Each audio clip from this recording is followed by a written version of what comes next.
Donald Trump is a man known for saying unbelievably dumb and cartoonishly despicable things, but the way he's handling the hurricane devastation in Puerto Rico is gross even by his callous standards.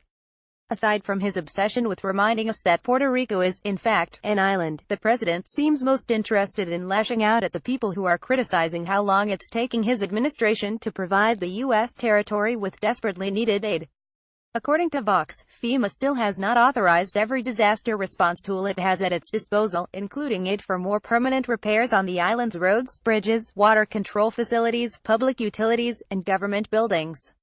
Trump initially refused to waive the Jones Act, a 1920 maritime law requiring shipments of goods between two U.S. ports to be made with American-flagged vessels, manned by American crews, Bloomberg reported, even though his administration had temporarily waived the act for relief efforts in Florida, Texas, and Louisiana.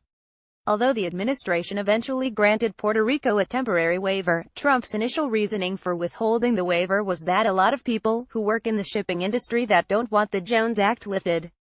93% of Puerto Rico has no power, and distributing aid is an enormous challenge. But Trump doesn't want to talk about that. Instead, he's launched into some of his trademark tangents. Puerto Rico is an island. Something we've learned from the crisis in Puerto Rico is that Donald Trump knows what an island is. The response and recovery effort probably has never been seen for something like this.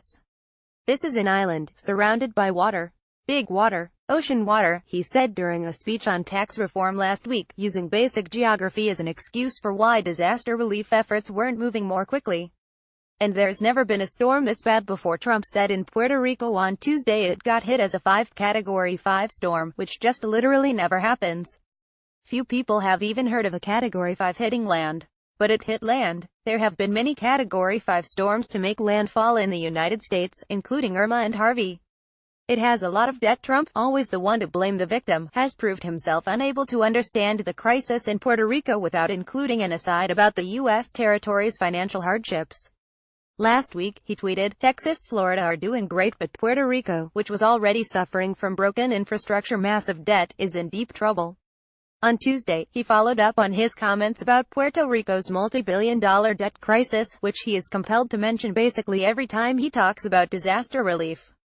"I hate to tell you, Puerto Rico, but you've thrown our budget a little out of whack," the president said jokingly on his trip to the island Tuesday. "Because we've spent a lot of money on Puerto Rico.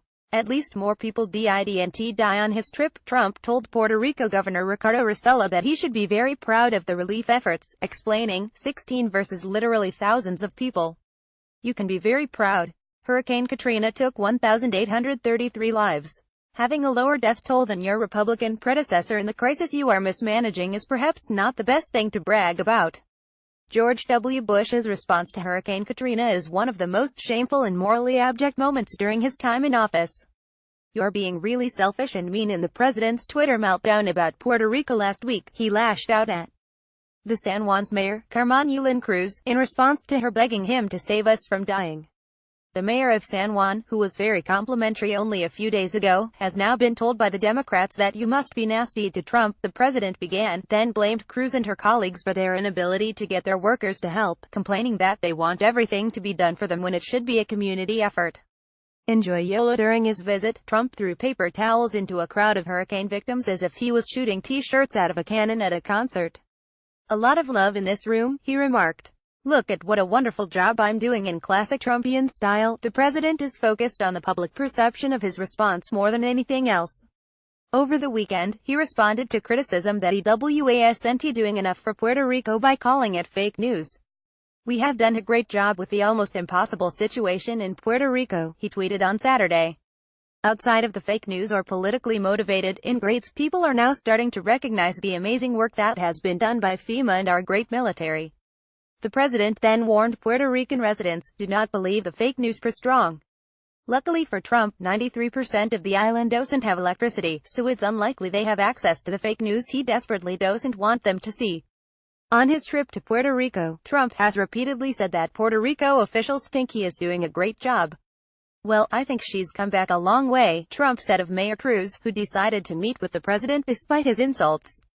"I think it's now acknowledged what a great job we've done, and people are looking at that." The president said of Governor Rossello, "From the beginning this governor was not playing politics, he was giving us the highest grades." Follow Eve Pazer on Twitter.